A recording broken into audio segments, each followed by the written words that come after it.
de hoy y el personaje de hoy que nos compete es el ángel de Jehová, el Mesías preencarnado. Y los temas que vamos a estar abordando son los siguientes. Vamos a hablar de una definición del término ángel y luego ángel de Jehová. Y como segundo punto vamos a hablar de la igualdad entre Jehová y el ángel de Jehová. Y al enfatizar en la igualdad que hay entre Dios y el ángel de Jehová como persona que representa a Dios, lo vamos a ver en diferentes momentos del Antiguo Testamento. Vamos a ver el ángel de Jehová y Agar, que es la esclava de Abraham.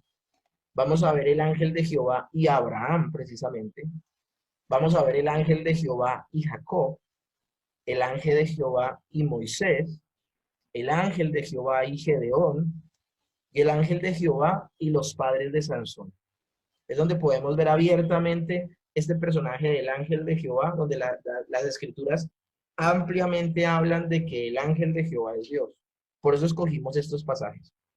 El día de hoy solamente vamos a hablar de tres. Vamos a hablar del ángel de Jehová y Agar, el ángel de Jehová y Abraham, y el ángel de Jehová y Jacob. Los otros tres los vamos a dejar para dentro de 15 días, cuando retomemos nuevamente las clases y terminemos con ese tema maravilloso que es el ángel de Jehová. Pero lo que vamos a hacer hoy en principio es que vamos a iniciar con la definición. Vamos a iniciar con la definición, me parece muy importante hacer. Ángel en hebreo, malak, y en griego, angelos, tiene ambos sustantivos el significado de mensajero. Y quiero aclararles una cosa, es un término que en principio se utilizó para determinar una acción de las personas, no de seres divinos. El término ángel, en su sentido literal, sugiere más bien la idea de oficio y no de naturaleza del mensajero. Parece de una raíz hebrea, procede de una raíz hebrea que significa trabajar, hacer una obra. Y de ahí que ángel se use para expresar el concepto de enviado, designado, a un mensajero, un heraldo, un profeta, un sacerdote, y también a los seres espirituales que son mencionados constantemente en las Escrituras, tanto como mensajeros de Dios, como portadores de buenas nuevas o como ejecutores de los juicios de Dios. Pero aquí me parece que es importante que nosotros entendamos que el término era tan general que no era específico solamente para los seres espirituales, sino que era un término general para todas las personas que tenían un mensaje, que traían un mensaje. Cuando la Biblia se escribe, era tan común que algún ser superior fuese divinamente enviado a los hombres como mensajero, que con el transcurso del tiempo, tales seres fueron llamados ángeles. Creo que nos pongamos por un momento, esto es como para entender la etimología y también la epistemología. Me llama la atención esto. Ese nombre se le daba a todos los mensajeros, a las personas que traían un mensaje. Pero lo interesante es que se le da el nombre ángeles a los ángeles porque las apariciones divinas, esas apariciones que el Señor permitía, esas apariciones, más que apariciones divinas, apariciones que el Señor permitía de estos seres espirituales, eran tan comunes que el nombre se le dio a ellos y por eso no era raro llamar a estos seres ángeles. Así pues, el término mensajero hay que entenderlo como el término general en el sentido de que traían un mensaje. Y por esa razón me gustaría que estuviéramos muy pendientes de este significado. Y me gustaría, Sergio, si tienes por ahí la Biblia, que buscáramos Primera de Reyes capítulo 19. Vamos a leer el verso 2 y el verso 5. Porque pues es como interesante poder meditar en eso. Primera de Reyes 19, verso 2 y el verso 5 si lo tenemos allí. Ya lo tengo. Dale. Un segundo. Dice, entonces envió Jezabel a Elías un mensajero diciendo, así me hagan los dioses y aún me añadan, si mañana a estas horas yo no he puesto tu persona como la de uno de ellos. Y le damos el verso 5 ahora. Y echándose debajo del enebro, se quedó dormido. Y he aquí, luego un ángel le tocó y le dijo, levántate, come. Mira que si ustedes, miremos que si nosotros tomamos la escritura y la leemos, esto es Antiguo Testamento, entonces está en hebreo. Si nosotros leyéramos en hebreo la palabra de el mensajero que envía Jezabel a Elías, ¿esto cuándo sucede? Esto sucede cuando Elías mata a los 450 profetas de Baal en el Monte Carmelo. Luego de haberlos asesinado, de haberles cortado la cabeza, de haberlos degollado, la palabra de Dios dice que Jezabel le envía un mensajero a Elías, diciéndole, si quieres, mientras que doy la explicación, Sergio, desactiva el sonido. Y lo interesante del asunto es que la palabra en hebreo para ese mensajero que envía Jezabel es Malak. Ahora, si nosotros vamos más adelante al verso 5, habla de un Elías que se va huyendo porque no quiere que lo maten, no quiere que lo decapiten, entra en una profunda depresión, dice que está solo, que no es mejor que sus padres, se quiere morir, y el Señor, Dios, le envía un ángel para que le dé de comer. Y el nombre de ese ángel también es Malak. Miren que se usan las dos palabras para hablar de dos mensajeros que llevan un mensaje, valga la redundancia. Uno de ellos, un ser moral humano, y otro, un ser moral espiritual, como es un ángel. ¿Ok? Pero el nombre ángel se le da a ambos. Se hace referencia a este otro mensajero y el término en hebreo es igual, Malak. Se habla dos veces en un mismo mensaje, así nombrando. En el primer caso se usa Malak y luego se dice Sin, que viene de una raíz que significa enviado, como se trata aquí en un paralelismo poético que aparece en Proverbios 13:17, también se nombra dos veces a un enviado. Por eso se cambia el vocablo y por tanto, siendo Sir sinónimo de mensajero, al igual que Malak, se expresa con ambos términos la misma idea. Así pues, vemos cómo la palabra para mensajero es en hebreo el mismo vocablo que se emplea para ángel, Malak. Teníamos que hablar de todo esto, un pequeño trasfondo que estoy haciendo para poderles hablar de ya del ángel de Jehová. Ahora bien, el término ángel de Jehová se encuentra frecuentemente en el Antiguo Testamento. Aquí solamente les estoy descomponiendo la primera parte. Malak habla solamente de ángel, enviado, mensajero, pero todavía no les he dicho el significado de el ángel de Jehová. El término ángel de Jehová se encuentra frecuentemente en el Antiguo Testamento, con relación a Dios, asumiendo la forma de un ángel, Dios asumiendo la forma de un ángel y tomando apariencia de varón. Esto es manifestándose en la persona del Hijo de Dios, el Cristo preencarnado. El ángel del Señor es el Malak Yahweh o enviado de Jehová. Ese es el título divino, pues otras veces es denominado como Malak Elohim o el enviado de Dios. Y es sinónimo de un doble de Jehová, por cuanto supone la presencia directa del propio Dios bajo la forma humana. Nosotros hablamos de este tema en algún momento en teología sistemática cuando tocamos las teofanías. Y sencillamente quiero usar este recordatorio porque no quiero que llamemos a esto una teofanía. Y más que sea un capricho mío de no llamarlo una teofanía, el nombre más propio que se le debe dar a estas apariciones es cristofanía. El ángel de Jehová es una cristofanía. Así, el enviado de Jehová, que aparece como siendo idéntico al mismo Jehová, mantenía el contacto sobrenatural del Dios personal y trascendente con su pueblo. Porque Dios el Padre, en sus manifestaciones visibles, siempre habla por medio de Dios a través del Hijo. Escúchenme bien, siempre habla al pueblo, a los hombres, Dios, a través de su Hijo, ya que el Hijo de Dios es el verbo del Padre, su logos, la palabra como expresión exhaustiva del Padre. Ustedes dirán, bueno, ¿y qué quiso decir el pastor con todo esto que acabo de leer? Palabras más, palabras menos, que Dios, cuando quiere tomar la forma de hombre, una cristofanía, lo hace en la segunda persona de la Trinidad. No vamos a ver al Padre tomando la forma, ¿por qué? La palabra de Dios dice que nadie ha visto a Dios, hablando de Dios el Padre. Y la manera en que se han organizado al interior la Trinidad, eso se llama el orden económico de Dios, es que quien es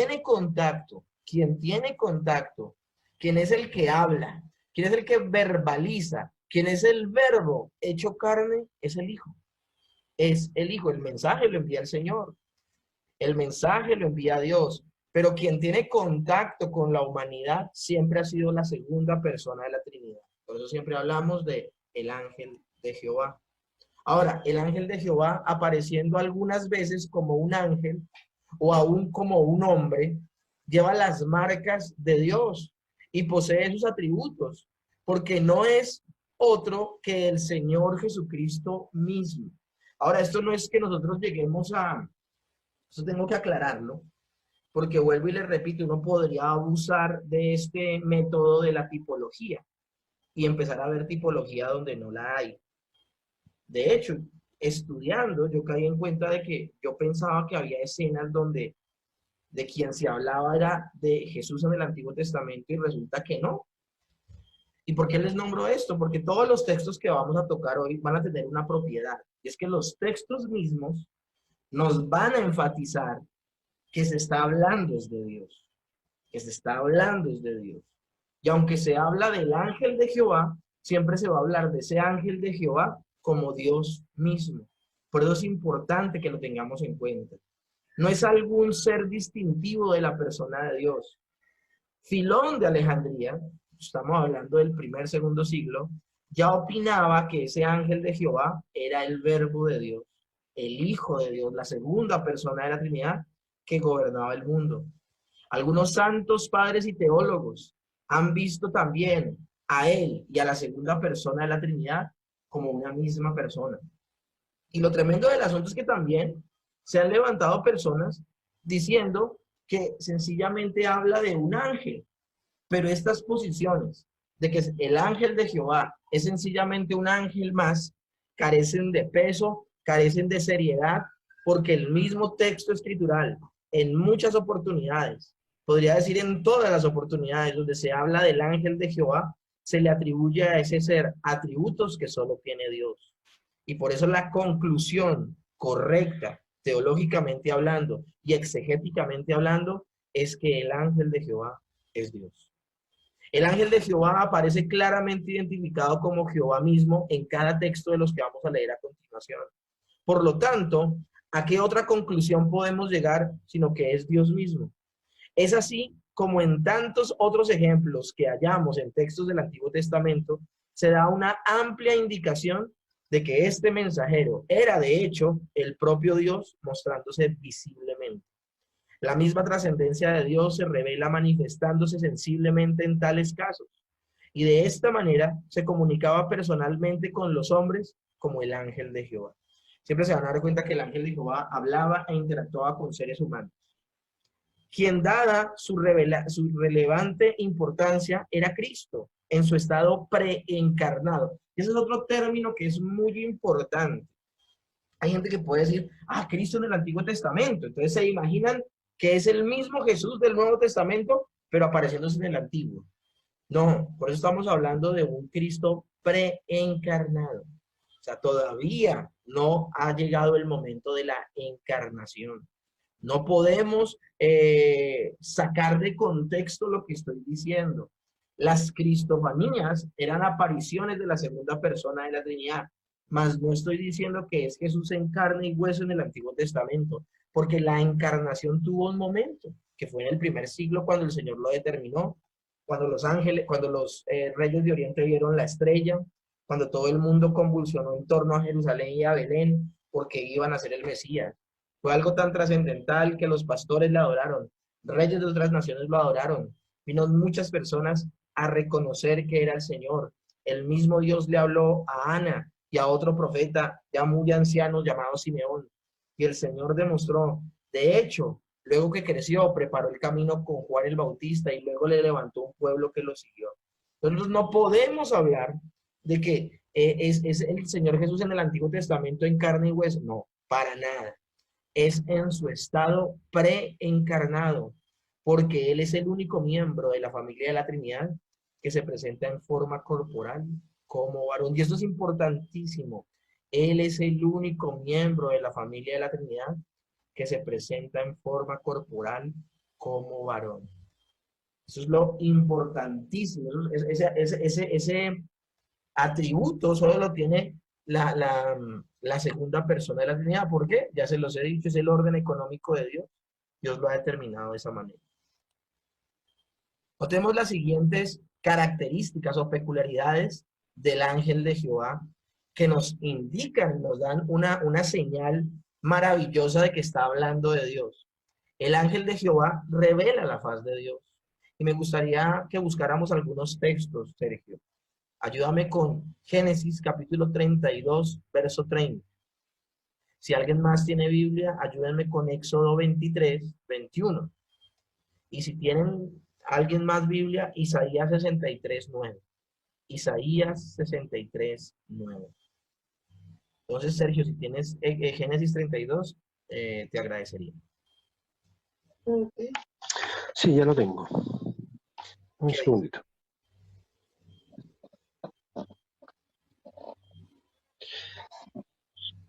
Génesis 32, 30. Sí, Génesis 32, 30. Ya.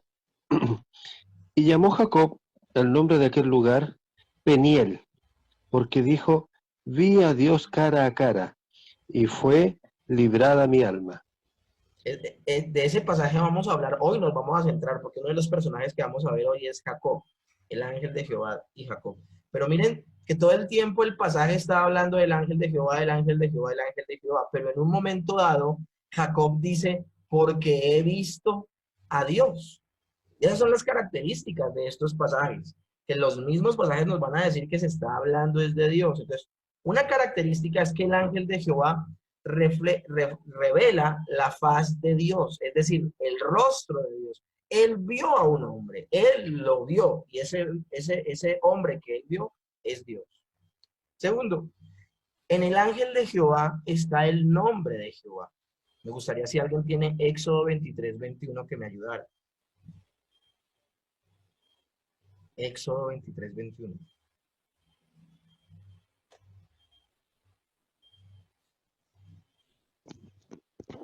¿Aló, me escuchas?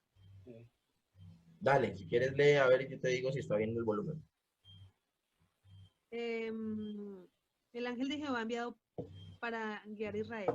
21, dice, guárdate No, no te escucho delante nada, habla más duro.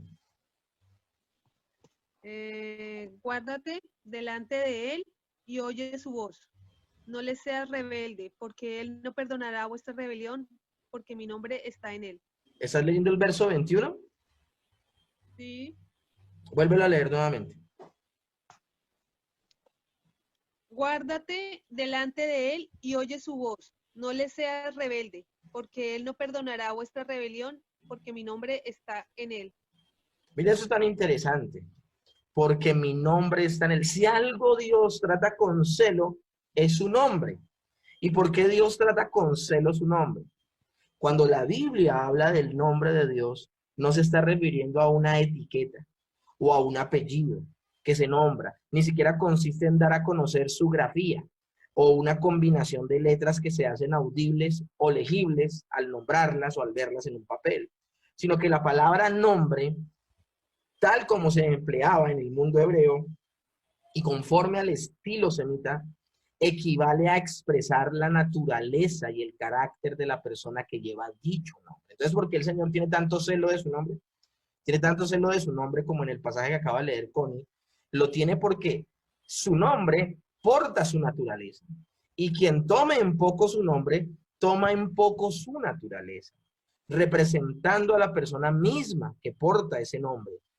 Bekirbo, significado de íntimamente, esencialmente, mi nombre está en él.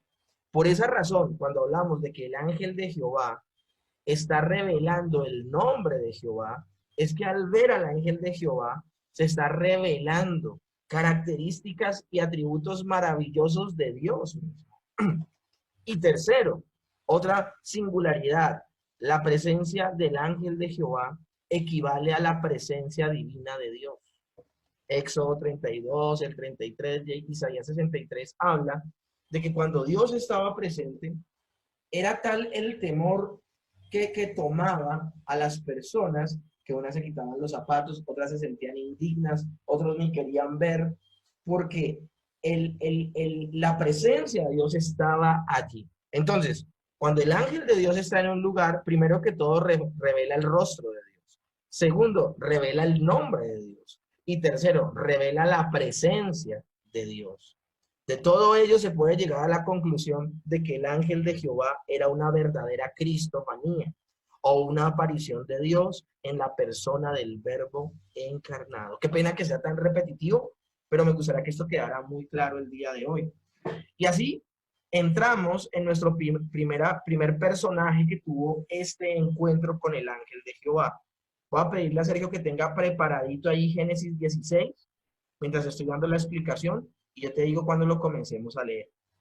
En este capítulo es la primera vez que aparece el ángel de Jehová para hablar personalmente con una persona, y en este caso esta persona es Agar, la sierva de Sarai o Sara, la esposa de Abraham, a cuyo encuentro le sale el Cristo preencarnado, como se suele llamar, el gran mensajero de Jehová, que en el curso de la historia bíblica va a salir muchas veces, aunque solo vamos a citar hoy algunos casos solamente. Hoy solamente vamos a citar 3 de muchos de esos casos. Ahora, para familiarizarnos un poco con el texto, ¿qué sucede? ¿Qué está pasando aquí? Porque yo les voy a leer solamente desde el verso 7 y ustedes van a quedar de pronto locos.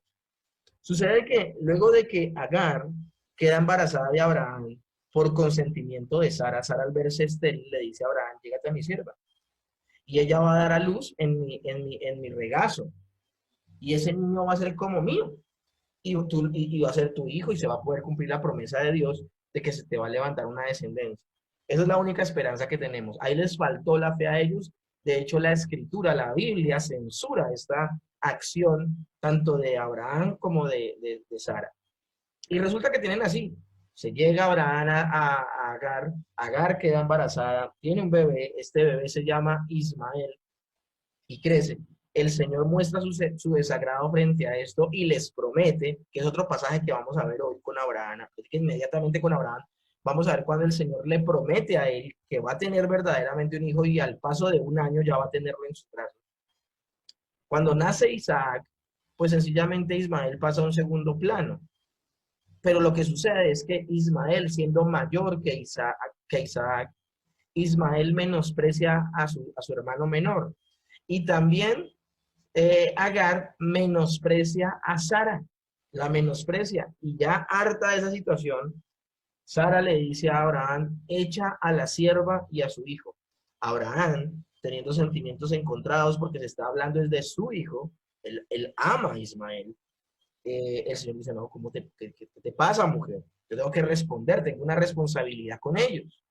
Pero lo tremendo del asunto es que Dios se le aparece a Abraham y le dice, en este caso, oye a tu mujer. Y despide a Agar y a su hijo. Yo me voy a encargar de ellos.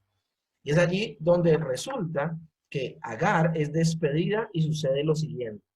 Desde el verso 7 hasta el 11 lee Génesis 16, Sergio, por favor. Y la halló el ángel de Jehová junto a una fuente de agua en el desierto, junto a la fuente que estaba en el camino de Sur.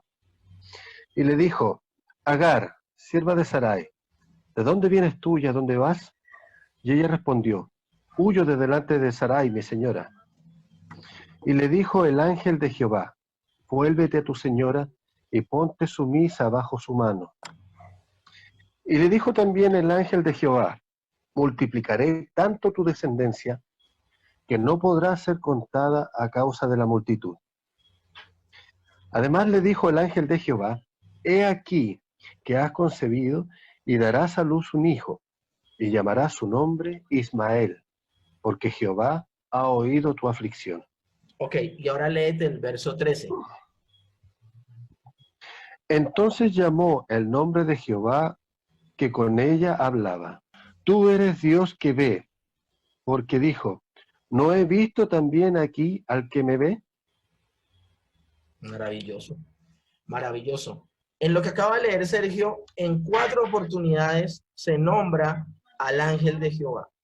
Y luego el verso 13 une ese ángel de Jehová a una descripción de que se está hablando es de Dios mismo, de que se está hablando de Dios mismo. Y Moisés hace ahora la siguiente declaración. ¿Por qué meto a Moisés? Ustedes dirán, eso es tiempo de Abraham, porque quien escribió Génesis fue Moisés. Entonces, por eso cito a Moisés.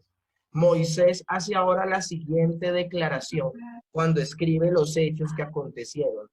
Tú eres Dios de ver, que aparece en la Reina Valera, el que me ve, como dice en hebreo. Este sería para Agar el nombre de Dios por siempre. No he visto también aquí al que me ve, así lo llamaría ella por siempre, a Dios. Dice ella, como la expresión de los antiguos, Dios es el que tiene el ojo en todo, porque Él todo lo ve. Y a continuación se añade, por lo cual llamó al pozo Berla Ahí Roí, pozo del que vive y del que me ve. No se trataba entonces pues de un ángel común, no se trataba de un mensajero más, no se trataba ni de Miguel, ni de Gabriel, ni se trataba de un ángel por allí cualquiera, no, sino que se trata del ángel del Señor, que es claramente identificado con Dios. Ahora, veamos al ángel de Jehová con Abraham. Génesis capítulo 18, para hacerles un poco corto el cuento, habla de cuando precisamente después de ese error garrafal que comete Abraham y Sarai, de tener un hijo con Agar, lo visita, a Abraham lo visita 2 ángeles y Dios. Por eso la foto que está allí. Y aparece allí y le va a dar un mensaje. Y el mensaje que le va a dar es, usted va a tener un hijo. Sara se ríe. Dice, ¿por qué se ríe, Sara? Se le van a poner al hijo Isaac, porque se han reído. Pero uno piensa que es por la incredulidad de Sara, no, pero es que el primero en reírse fue años atrás, Abraham. Luego en esta oportunidad, Sara se ríe. Y finalmente ellos le ponen Isaac, porque al ver que el niño nace de una pareja de viejitos y que es un milagro asombroso, ellos se ríen adorando a Dios. Y le ponen Isaac porque los ha hecho volver a reír. Pero esto que estamos viendo, esta visita de estos 2 ángeles y de Dios en una cristofanía, eso sucede un año antes de que nazca Isaac. Ellos están en un momento de que están dudando mucho. Lo que dice precisamente Romanos capítulo 4 cuando habla de Abraham, de que él luchó de esperanza contra esperanza, porque no era fácil creer a esto que le había prometido Dios, pero él no se debilitó en la fe al ver el cuerpo casi muerto de Sara, ni su esterilidad, ni ver su propia apariencia de un hombre de casi 100 años, sino que se fortaleció en fe, dice la palabra. Y el Señor lo visita y le dice, de aquí a un año voy a visitarlos y tendrán en medio de sus brazos, en sus brazos tendrán a su hijo, ya van a nacer. En esa misma visita también el Señor le advierte a Abraham de que va a castigar a Sodoma y a Gomorra. Esa es como la historia de lo que está sucediendo en este pasaje. En el verso 1 de capítulo 18 de Génesis se dice, después se le apareció Jehová en el encinar de Manre, dice el versículo 1, en el calor del día. Y desde el verso 2 en adelante se habla de 3 varones que estuvieron con Abraham. Y uno de esos 3 varones es el ángel de Jehová. Los otros 2 sencillamente son ángeles. Eran probablemente ángeles que escoltaban al Señor. Y en el verso 3 vemos que Abraham, habiendo salido corriendo de la puerta de su tienda para recibir a los 3 varones, se postra en tierra y se dirigió a uno de ellos llamándole mi Señor. Y esto era lo que yo les decía a ustedes con las tipologías y con llamar el ángel de Jehová a alguien en las escrituras. Primero que todo, la escritura lo va a llamar puntualmente el ángel de Jehová. Y segundo, la misma escritura nos va a dar evidencias de que es el ángel de Jehová, porque la persona que interactúa con él lo va a adorar. Dice que Abraham se echa a los pies y lo llama Señor. Hablemos un poco de la cultura de aquella época. Cuando el visitante de una persona común era el dueño de la casa, simplemente se levantaba. Pero si era una persona de rango superior, La costumbre de saludar al modo oriental era avanzar un poco hacia el extranjero y después de hacer una profunda reverencia, volverse y conducirlo a la tienda, poniendo un brazo alrededor de su cintura y dándole palmadas en el hombro mientras caminaba para asegurarle una cordial bienvenida. Aquí estamos hablando un poco de la cultura hebrea de la época. Y aquí vemos a Abraham que se inclina, hace reverencia en particular a uno de ellos. Entonces esto quiere decir que Abraham plenamente identificó que el ángel de Jehová era Dios, que el ángel de Jehová era Dios. Sin embargo, como ya hemos visto, el patriarca se dirige solo a uno de los tres varones y le dice, Señor mío, que en hebreo es Adonai. Este vocablo es uno de los nombres divinos que se aplica frecuentemente y de manera exclusiva a Dios para designarlo como Señor. En labios de Abraham supondría que había desde el principio reconocido a Dios bajo la forma humana. Por eso es que el Señor Jesús puede hablar con completa convicción en Juan capítulo 8 y decir, Abraham vio mi día y se gozó. O sea, cuando una persona es un verdadero creyente, tiene la oportunidad de reconocer a Dios. Ahora, esa capacidad de reconocer a Dios no es una capacidad del creyente intrínseca, no. El Señor le da esa capacidad. De aquí se me viene a la cabeza el ciego de Juan capítulo 9. La historia del ciego de Juan capítulo 9 es maravillosa, porque el ciego de Juan capítulo 9 es un hombre que nace ciego. O sea, él nunca ha visto los árboles, nunca ha visto los colores, nunca ha visto su propio rostro. Él tiene una idea por el tacto, por lo que otros hablan, por el sonido, pero él no ha visto nunca nada. El mundo que lo rodea nunca lo ha visto.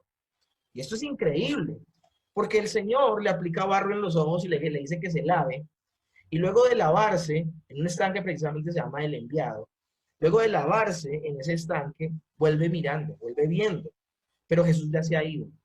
Ahí le hacen una gran persecución. Los fariseos no le creen que él nació ciego, sino que él fingía durante todo ese tiempo para poder engañarlos con ese supuesto profeta que era un engañador. Así en ese concepto tenían los fariseos a Jesús. Pero él les insiste que él nació ciego. Tanto es el problema que él cree, paulatinamente su fe va creciendo, Dios está actuando en él y paulatinamente pasa de sencillamente escuchar a Jesús como un palabrero, ya cree que es un profeta, y luego cree que es un hombre de fe y que es un hombre santo, y finalmente cuando terminan echándolo de la sinagoga, porque a él lo expulsan de la sinagoga, por decir que Jesús era el que había de venir. Hasta ese momento lo trata como profeta, lo echan, no aguantan ese voltaje de los fariseos. Cuando ya lo han echado de la sinagoga, se le acerca a Jesús. Ahora, él nunca ha visto a Jesús, porque aunque Jesús le puso barro en los ojos y lo mandó a lavarse, en ese momento el ciego no veía. Entonces, por esa razón, él no conoce el rostro de Jesús. Entonces, le acerca a un desconocido y le pregunta a ese desconocido, ¿crees en el Hijo de Dios? Y la respuesta del ciego es maravillosa, porque el ciego le dice, el ciego que ya ve, el ciego que ya tiene los ojos abiertos, el ciego que está viendo el físico de la persona que le está hablando. Él le dice, muéstramelo y creeré. Jesús le pregunta, ¿crees en el Hijo de Dios? Y él le dice, muéstramelo y creeré. O sea, a pesar de tener su visión física, él todavía no tiene la visión espiritual abierta. Él todavía no ha reconocido a Jesús como el Cristo. Pero Jesús está a punto de darle la cincelada final a esa conversión. Y Jesús le dice, ¿crees en el Hijo de Dios? El ciego le responde, muéstramelo y creeré. Y él le dice, el que está enfrente de ti es, el que habla contigo es. E inmediatamente, o sea, yo creo que el ciego estaba esperando, el ciego que ya ve, solamente está esperando a que termine la frase Jesús, porque sus ojos espirituales son abiertos y el ciego que ya ve, ahora también ve espiritualmente y le dice, creo. E inmediatamente se arrodilló y lo adoró. Algo así por el estilo está sucediendo con Abraham. Los ojos espirituales de Abraham son abiertos. Él, como un creyente verdadero, el Señor le ha dado la capacidad de reconocer que uno de esos tres hombres es Dios. En labios de Abraham habría de suponer que desde el principio reconoció a Dios bajo la forma humana. ¿Qué fue lo que precisamente eclipsó a los fariseos y no les permitió creer en Jesús? La forma humana de Jesús. Lo vieron tan humano que se convirtió en un velo en sus ojos que no le permitieron ver su divinidad. Ahora, por esta declaración, se desprende con diáfana claridad que quien estaba hablando en ese momento a Abraham era el Señor Dios. De ahí que Abraham se dirigiera a él como el juez de toda la tierra, que es uno de los apelativos que le da en el capítulo 18. Y también en el último versículo de este capítulo se dice, y Jehová se fue, luego que acabó de hablar a Abraham. Moisés nuevamente deja claro que ese ángel de Jehová es Dios mismo. Es Dios mismo. Ahora, no es el único pasaje donde se está hablando de que Abraham tiene un encuentro así físico con Dios. Así que de estos hechos sacamos la conclusión de que uno de los seres sobrenaturales que aparecen con el propósito de comunicarse con Abraham era una de las divinas personas de la Trinidad, lo que demuestra la posibilidad de que esa persona pudiera revestirse de forma humana cuando la ocasión se presentase. El mismo Señor que un día se encarnó y se volvió hombre, en el pasado, en el Antiguo Testamento, tomaba forma humana. Se llamó la preencarnación de Cristo. Recordemos que dos de aquellos varones fueron enviados a Sodoma y a Gomorra para traer ese juicio terrible. De hecho, esos dos varones son los que sacan a Lot y a su familia de Sodoma y de Gomorra. Mientras que el otro se queda con Abraham. ¿Cuál es el otro? Es que son tres varones. Dos de ellos se van a Sodoma y Gomorra, son los ángeles. Pero el que se queda con Abraham es el ángel de Jehová, es Dios mismo. Pero inmediatamente después, y a la luz de todo el contexto, es obvio que aparece como siendo el propio Dios, este ángel de Jehová. Comenta Francisco La Cueva acerca de lo que les acabo de contar. Esto quiere decir que aún en el Antiguo Testamento, siempre que se dice el ángel de Jehová y entra este en escena, aunque después diga ya Jehová en el resto de la porción, es siempre el Hijo preencarnado, el que se está poniendo en comunicación con la persona, con el grupo o quienes sean los interlocutores. Pero se le llama Jehová y se intercambian los nombres de tal manera que el ángel de Jehová se le llama también Jehová, lo que quiere decir que es tanto Jehová como el Padre. El que examina bien la Biblia verá cómo hay una duplicación de Jehová en estos pasajes. El hecho de que Jesús hable en nombre del Padre es como si hablase el mismo Padre. Esto es maravilloso. Ahora, en el orden económico de Dios, quien se relaciona con los seres morales, en este caso los seres humanos, es el Hijo. En Génesis 18:13 vemos que aquí está hablando el ángel de Jehová, y en los versos 14 y 19 nos da a entender las características de que ese ángel de Jehová es Dios mismo. En el verso 17 se dice que este está hablando en nombre de Jehová, pero volvemos a leer el verso 19 y el verso 20 y se habla nuevamente del ángel de Jehová. Son términos intercambiables, ángel de Jehová o Jehová significando lo mismo, es Dios. Obsérvese que se repite esta dinámica una y otra vez. Y queda clarísimo que el ángel de Jehová es Dios, porque de lo contrario no hubiese aparecido en forma humana, que es lo que se le llama una teofanía, y en forma de ángel, que es lo que se le llama una angelofanía, que es en realidad esto lo que significa. Ni teofanía, que quiere decir una aparición de Dios, ni angelofanía, que es una aparición de un ángel.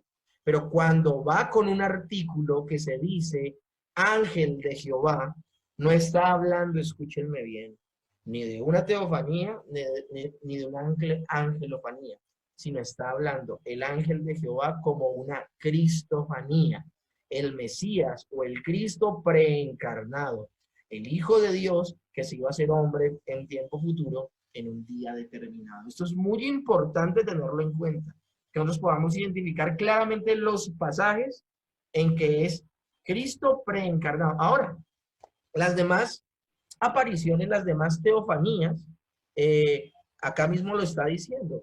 Una aparición de un ángel de manera física, nosotros hablamos cuando hablábamos de los ángeles, hablábamos de que los ángeles son seres espirituales. Y muchas personas entraron en el debate, pero hay ángeles que se han dejado ver y los ángeles que se le aparecieron a algunas personas de la Biblia. Sencillamente hablábamos de que Dios en ese momento les dio la capacidad de materializarse y que se vieran. Una angelofanía. Una angelofanía. Y las veces en que Dios toma forma física es una teofanía. Por ejemplo, cuando Dios se toma la forma de la zarza ardiente.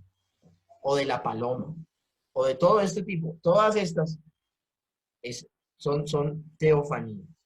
Pero cuando estamos hablando de que es una manifestación física llamada ángel de Jehová, se le llama esto una cristofanía.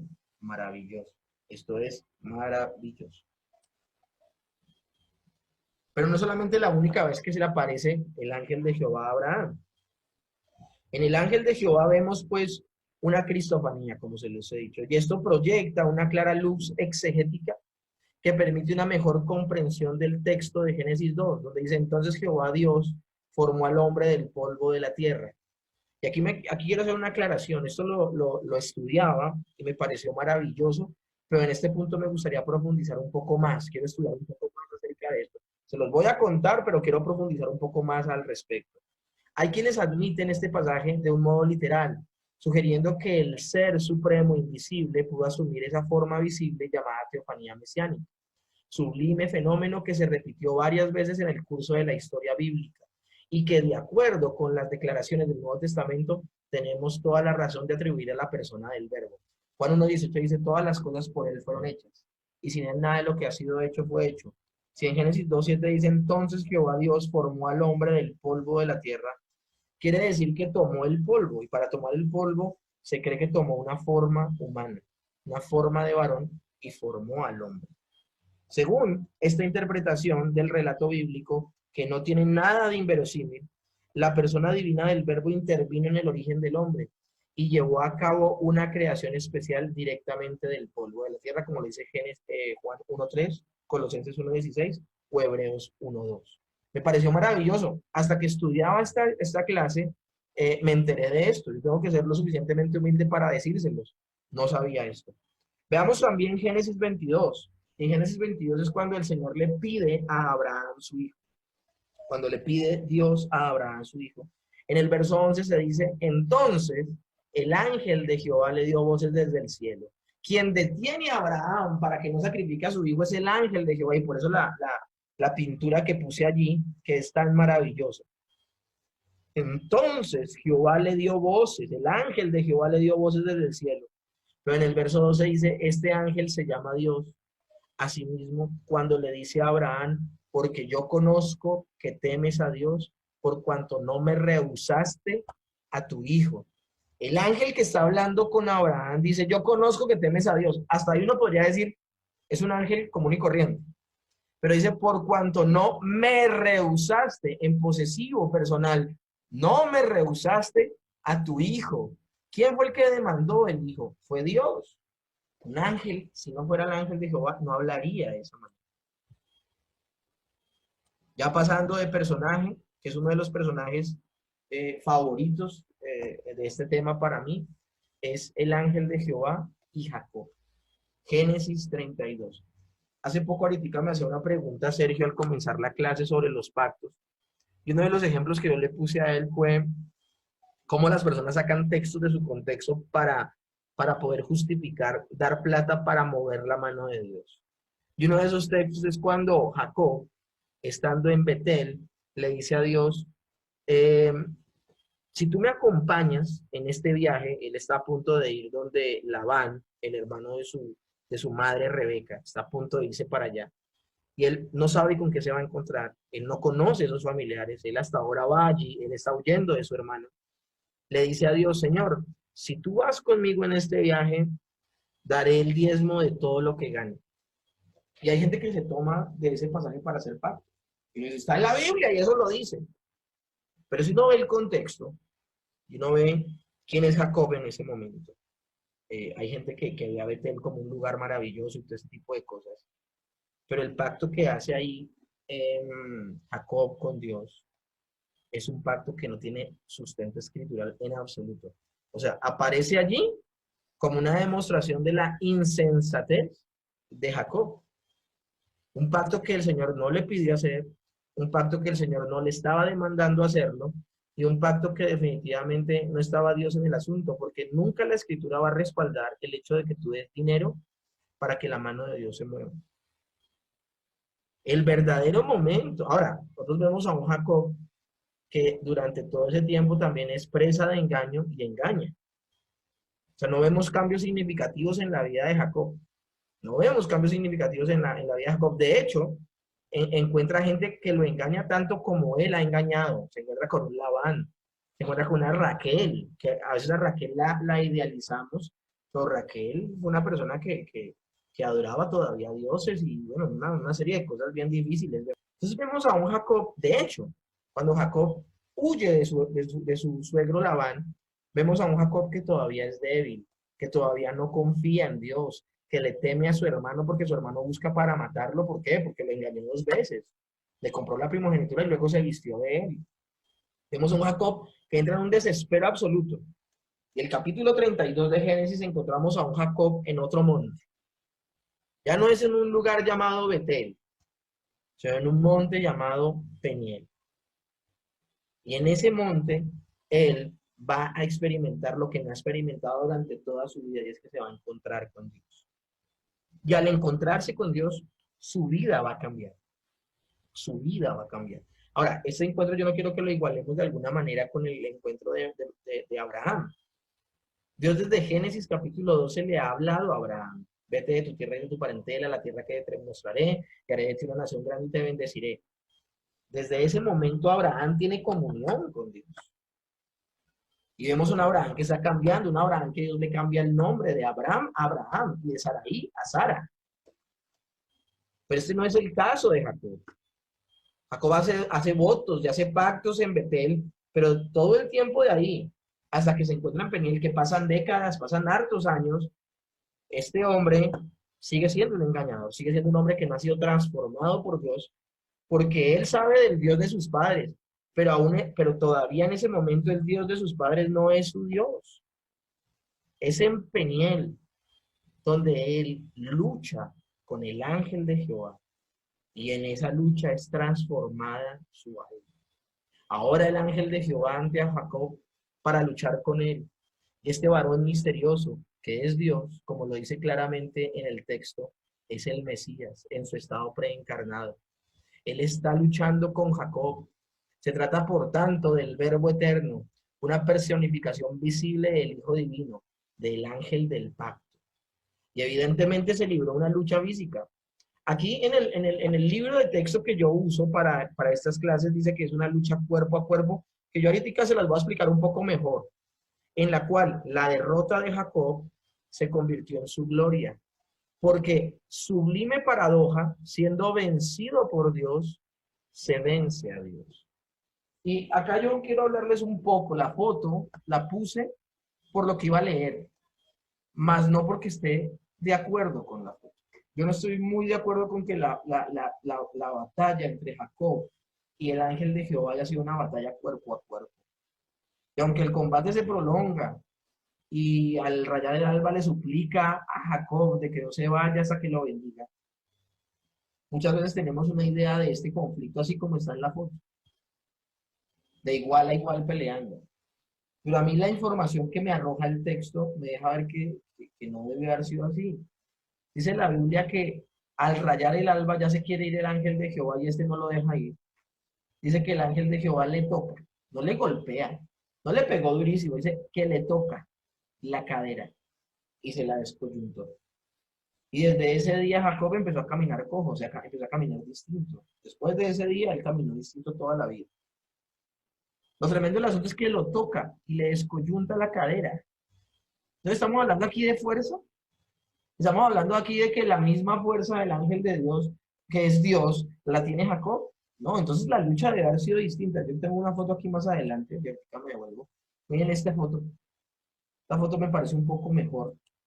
Y aquí hay otra mucho mejor. Tranquilos que ya me voy a devolver porque todo esto no lo he leído todavía. Son fotos que se familiarizan un poco más a lo que sucedió ese día.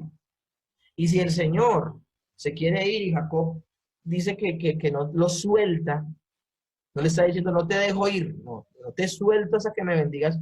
Yo me imagino es a un Jacob agarrado de una pierna del ángel de Jehová. O agarrado no sé, de otra parte de su cuerpo, pero en un estado de humillación. Y es allí donde el ángel de Jehová le pregunta por su nombre, para que al contestar confesara su carácter y reconociera su naturaleza. Él dice, yo soy Jacob, Yagob en hebreo, que incluye la idea de suplantador. Yo creo que él le dijo palabras más, palabras menos. Señor, yo soy un hombre engañado. Yo soy el suplantador, porque nací suplantador y suplanté a mi hermano. Él está reconociendo su naturaleza. Eso se llama arrepentimiento. Eso se llama reconocer su maldad, reconocer la incapacidad que se tiene para poder alcanzar misericordia. Y tal como Dios reemplazó el nombre de Abraham por Abraham, sustituye ahora el nombre de Jacob por el nombre de Israel o Israel, por el que se conocería a todos los hebreos en lo sucesivo como pueblo. Ya no sería el pueblo de Jacob, sino el pueblo de Israel. El nuevo nombre significa príncipe de Dios, o mejor, el que lucha con Dios. Dice la escritura literalmente, porque ha peleado con Dios y ha vencido. Ya que hay que tener atención. Esto no significa que peleó a Jacob con Dios y venció a Dios, no. Eso significa que hasta ese momento Jacob, todas las luchas que él había librado, las había librado solo. Y por eso en todas ellas había perdido. Aunque se había salido con la suya en muchos momentos, Jacob había perdido. Cuando dice la escritura, el que lucha con Jehová y ha vencido, significa que de ahí en adelante Jacob, que ahora es Israel, ya no lucharía solo, sino que lucharía con Dios. Y luchar con Dios en cada evento de su vida lo llevaría a vencer. El que lucha con Dios. Dios es fuerte y vence. En el verso 30 nos da la identidad de este vencedor sobrehumano. Peniel, esto es el rostro de Dios, porque vi a Dios cara a cara. El que le pone el nombre a ese lugar es Jacob. Y se llamará este nombre Peniel, porque luché a Dios cara a cara con él y lo vi. O sea, él vio a Dios, él vio a Dios. ¿Por qué lo vio? Porque es la forma física. Es esta cristofanía maravillosa. Jacob sabía que no estaba luchando con cualquiera, que se dio cuenta que luchaba con un ser divino. Y al igual que Abraham reconoció que estaba enfrente de Dios, Jacob, por ser un verdadero creyente, también reconoce que está enfrente de Dios. Esa capacidad no la da Dios, la capacidad, a los verdaderos creyentes Dios le da la capacidad de reconocer que el Señor es el Salvador. En Génesis 48, del 15 al 16, leemos que Jacob bendice a José, diciendo, el Dios en cuya presencia anduvieron mis padres Abraham y Isaac, y el ángel que me libertó de todo mal, bendiga a estos jóvenes. Me llama la atención que cuando Jacob empieza a orar por sus hijos, esto sucede en Egipto, ya cuando están allí, él ya se llama Israel, y empieza a orar por sus hijos, cuando ora por José, habla de el Dios de Abraham y el Dios de Isaac, pero la forma en que él, el Dios de Jacob, la forma en que él conoció a Dios fue en la forma del ángel de Jehová, por eso lo nombra como lo nombra. El Dios de Abraham, de Isaac y de Jacob es Jehová. Y ahora él, Jacob, lo llama el ángel. En Isaías 63:9, el ángel de Jehová es llamado el ángel de su paz, el ángel de su pacto. En Malaquías también se llama. O sea, como en otra vez, el propio Señor Jesucristo preencarnado, quien puede llamarse el ángel del rostro de Jehová, no solo porque es la fiel representación de su ser real, sino que también por ser la manifestación en carne del Dios invisible. Por eso, Juan 14, primera de Timoteo, primera de Juan, dice que Dios, Jesús, es la imagen visible del Dios invisible.